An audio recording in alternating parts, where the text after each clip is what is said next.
샬토 코플리 주연의 테드 K라는 드라마의 주인공은 실제 인물인 시어도어 카진스키를 다루고 있는 드라마입니다.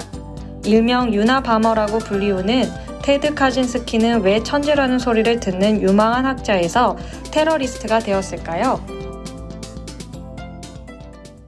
안녕하십니까, 아제노드 오작가입니다. 안녕하세요, 아제노드 투디입니다. 오늘 주제는 그 유명한 테드 카진스키군요. 그렇습니다. 이거 아시는 분들도 많으시겠지만 이게 또 체포된 지 슬슬 30년 다 되어가다 보니까 좀 잊혀진 감도 있죠. 체포된 때가 그 1990년대죠? 예, 그 1996년입니다. 워낙 유명한 테러리스트다 보니 이게 공중파 프로그램에서도 많이 다뤘었고요. 영화 및 드라마 시리즈로도 이게 많이 만들어졌습니다. 그렇군요. 일단 그 본명은 시어도 카진스키인데 왜 유나바머라고 부릅니까? 일단 사제 폭탄을 이용한 폭탄 테러범이어서 바머고요. 대학과 이제 공항 항공사 위주로 이제 테러를 해가지고 유니버시티와 에어포트에서 따와서 FBI가 붙인 이름이었다고 합니다. 아시다시피 원래 신원이 확인되지 않은 테러리스트들이나 범죄자들을 이렇게 내부적으로 이렇게 지칭해서 부르고 그런 경우 많죠. 왜 조디악 킬러 같은 거요? 예, 맞습니다. 우리나라도 용팔이 이런 거 있지 않았습니까? 조폭들 이름 많이 지어지지 않습니까? 예. 조폭도 단체 이름 같은 경우도 그렇고. 아무튼 이렇게 별명을 붙이는 거는 언론에서도 지어주고 하는데요. 사실 이렇게 범죄자에게 이렇게 별명 붙여줘서 유명세 있게 만들면은 모방 범죄 등의 우려가 있어가지고 바람직하지는 않습니다. 알기로는 꽤 오랫동안 테러를 했다고 들었는데요. 예, 1978년부터 1995년까지 무려 17년 동안 폭탄 테러를 일으켰어요. 23명에게 중경상을 입히고 3명을 살해한 정말 중범죄자입니다. 이런 말씀 좀 드리기 좀 그렇지만은 알려진 악명에 비해 사망자 수가 그리 많지는 않아요. 기간이나 또 이런 거 비교해봐서도요. 예. 사실 미국의 연쇄살인범 중에는 이보다 훨씬 많은 살인을 저지르는 사람들도 굉장히 많아요. 그렇지만 이 시어도 카진스키보다 덜 알려진 경우가 많은데, 그렇다고 카진스키가 상대적으로 테러의 강도가 낮았다고 보면 안 됩니다. 초기에는 폭탄의 수준이 낮아서 상대적으로 이렇게 중상자가 적었지만 갈수록 이제 폭탄도 정교해지면서 그러다 보니 이제 위력도 강해져서 결국 사망자들도 발생을 했고요. 비행기 폭탄 테러도 시도했었습니다. 비행기 폭탄 테러까지 시도했었어요? 아시다시피 비행기 사고는 엄청난 인명피해를 발생하지 않습니까? 그렇죠. 아무튼 사망자 수로 이런 연쇄 살인마들의 명성을 이야기할 건 아니지만 그래도 왜 이렇게 유명한 건가요? 일단 두 가지 측면에서 볼 수 있는데, 원래 저런 흉악범들이 평소에는 점잖고 평범하다는 얘기는 많이 있는 얘기 아닙니까? 그렇죠. 사이코패스들이요. 예. 근데 그 중에서도 이 시어도 카진스키는 천재 소리를 들을 정도로 학문적으로 굉장히 뛰어났었다는 거. 예, 이게 좀 있고요. 그리고 이제 두 번째는 자신의 기고문을 실으라고 언론을 협박을 해서 결국 이게 워싱턴 포스트를 통해 공개가 됐는데, 이게 지금까지도 상당한 반향을 일으키고 있는 선언문입니다. 굉장한 천재였는데 자신의 생각을 담은 내용을 실으라고 테러를 일으키고 공개된 내용이 사람들에게 많은 영향을 끼쳤다 이건가요? 예. 정말 무슨 영화나 만화 같은 데서 보는 듯한 내용 같은데. 예, 맞습니다. 지금 어떻게 보면 이제 거의 클래스가 됐다고 할 수 있는 뛰어난 천재가 자신의 사상과 신념에 주와 입마되어서 테러를 일으킨다는 내용의 이런 창작물들 좀 많지 않습니까? 많죠. 이거에 많은 영향을 줬다고 할 수 있는 것이 바로 또 이 시어도 카진스키입니다. 보통 이런 경우를 보면 성장 환경 같은 것을 보게 되는데 이 유나바머의 환경은 어땠나요? 폴란드계 이민 가정 출신이고요. 1942년 시카고 출생입니다. 나이가 꽤 드셨네요. 예, 이제. 예. 가정 형편은 좋았다고 하고요. 그리고 부모님이 또 자녀 교육에 많은 노력을 했다고 합니다. 집에 서재를 갖춰놓고 많은 책을 읽을 수 있게 했다고 해요. 그래서 유년기 시절에는 사람들과도 잘 어울리고 이제 활달했다고 합니다. 당시 IQ 지능 지수가 167이었어요. 167이요? 예. 167이다 보니 이제 학년을 뛰어넘게 되었는데, 이때부터 좀 교우 관계가 좀 원만하지 못했다는 얘기가 있습니다. 보면 정말 머리 좋아서 월반하고 그런 학생들이 적응을 잘 못하고 위축돼서 재능을 잘못 펼치는 경우가 많은 것 같아요. 예, 그런 사례들 좀 많이 있죠. 주위에서의 기대라든지 그런 시선 등이 부담되거나 또 이제 과잉 교육으로 인한 스트레스 등으로 인해 재능을 좀 못 펼쳐 보이는 경우도 많이 있고, 또 실제로는 사실 그렇게까지 뛰어나지 않은데 교육열이나 욕심이나 아니면 그런 오해 등으로 인해 무리한 월반이나 유학 등을 했다가 따라가지 못해서 실패하는 경우들도 이제 심심찮게 들을 수 있는 얘기들이지요. 아무튼 이제 카진스키는 16세에 하버드 대학교에 입학을 했어요. 16세 하버드 대학이요? 예, 월반하고 그랬으니까요.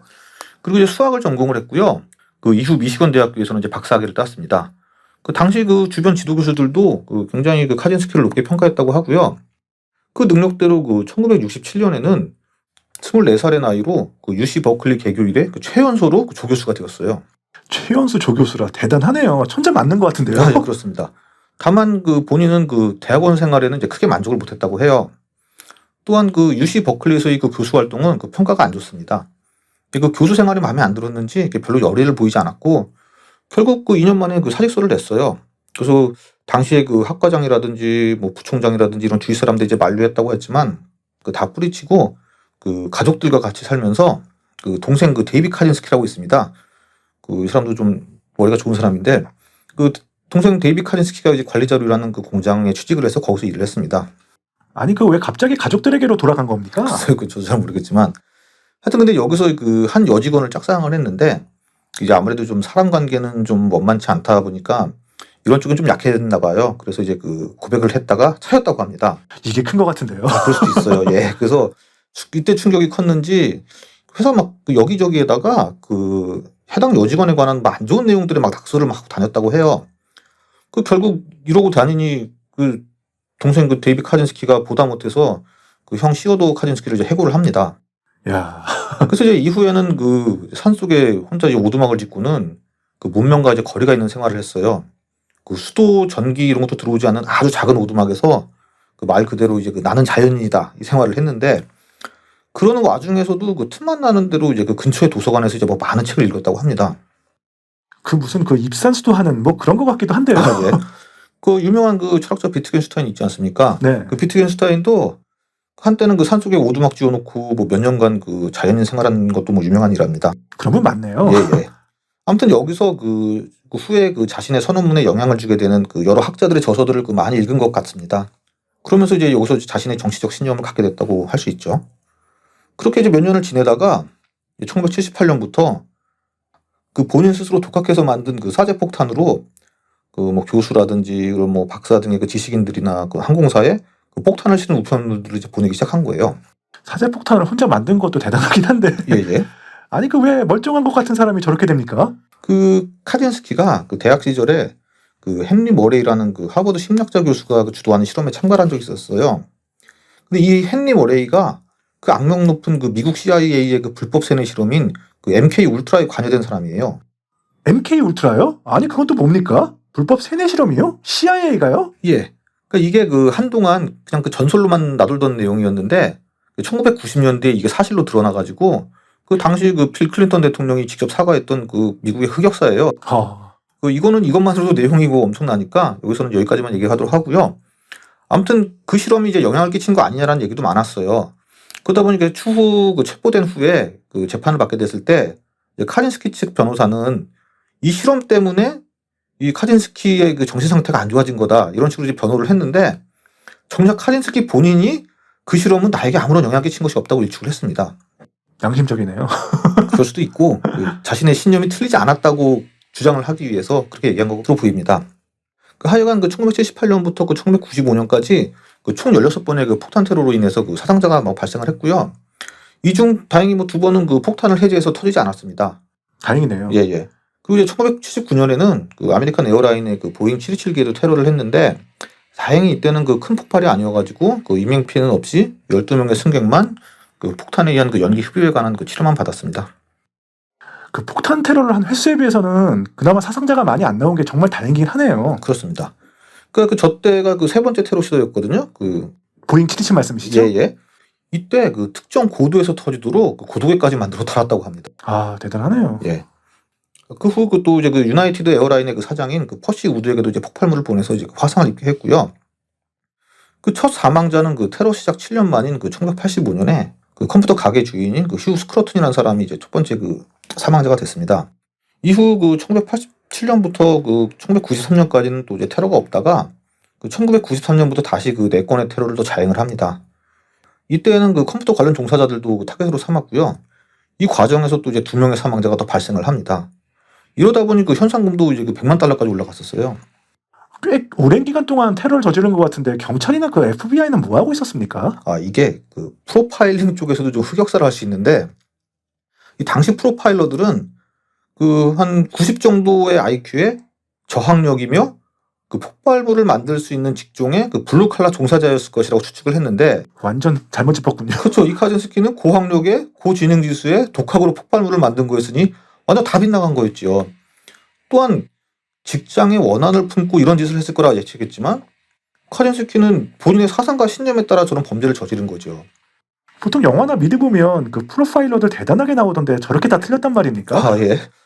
그만큼 게 당시로서는 정말 그 예상치 못한 유형의 범죄자였던 겁니다. 말씀드렸듯이 그래서 좀 더 유명하게 된 거라고 할 수 있고요.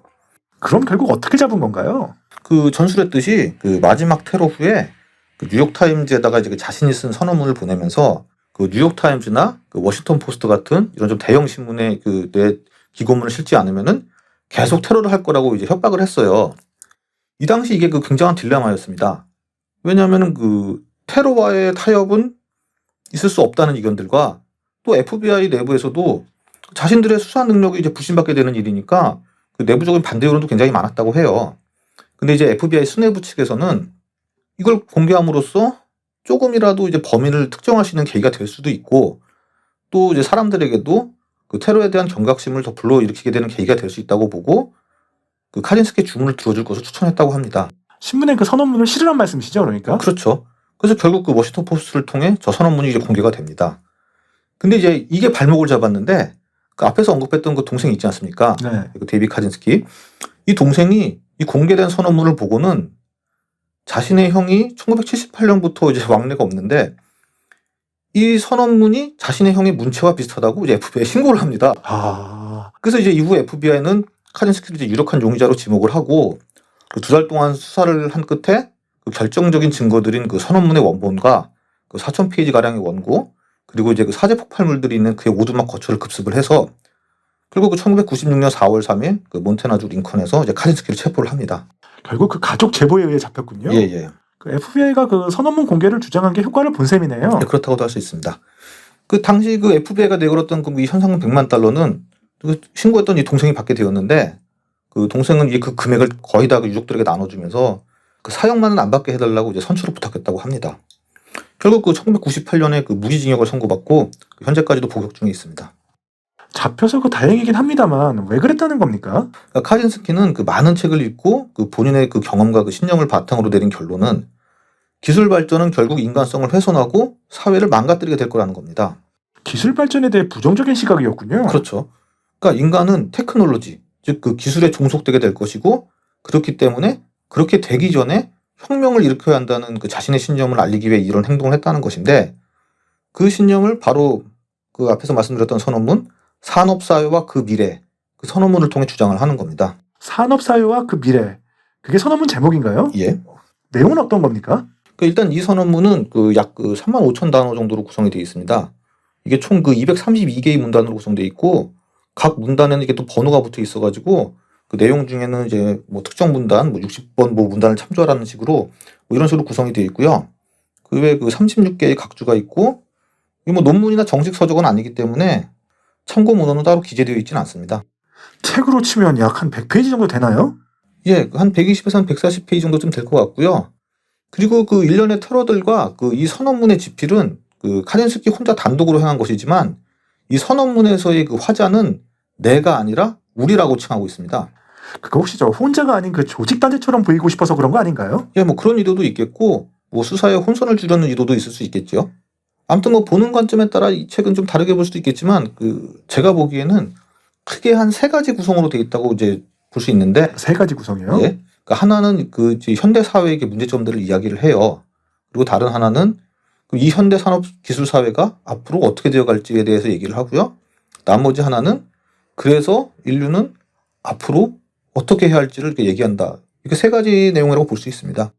우리가 그 자주 보는 좀 특이점 뭐 이런 기술 관련 책이랑 좀 비슷한 것 같은데. 아, 예, 그렇긴 하죠. 제목들이. 예, 좀 뭐 반대되는 내용이긴 하지만 이 책의 후속작도 있어요. 그 2016년에 그 옥중에서 집필한 책이 있는데 거기에는 기술적 특이점 얘기도 나옵니다. 아, 정말요? 예. 이 책 출판 당시에는 그 뭐 특이점이 널리 알려지지 않았기 때문에 그렇긴 했는데 하여간 이 선언문에 관한 자세한 내용은 좀 다음 시간에 이어서 하도록 하겠습니다.